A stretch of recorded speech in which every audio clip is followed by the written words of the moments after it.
સુરતમાં મંદીના માહોલ વચ્ચે ડાયમંડ બુર્સ શરૂ કરવાના પ્રયાસો હાથ ધરવામાં આવ્યા હતા। ડાયમંડ બુર્સ ખાતે લેબગ્રોન ડાયમંડના ઉદ્યોગપતિઓ દ્વારા મહત્વની બેઠક બોલાવવામાં આવી હતી, જેમાં આશરે 70 જેટલા વેપારીઓ હાજર રહ્યા હતા।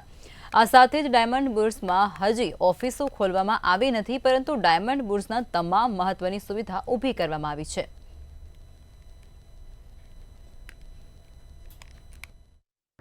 આ બેઠક ફક્ત અને ફક્ત દશેરાના દિવસે બધા ટ્રેડરો એક સાથે ચાલુ કરે છે ને એની સાથે લેબગ્રોનના વેપારીઓ પણ સાથે જોડાય એના માટેની એમને અપીલ કરવામાં આવી છે। કેટલા ટ્રેડરો આજે જોડાયા બેઠકમાં? આજે 100 ટ્રેડરો જોડાયા છે।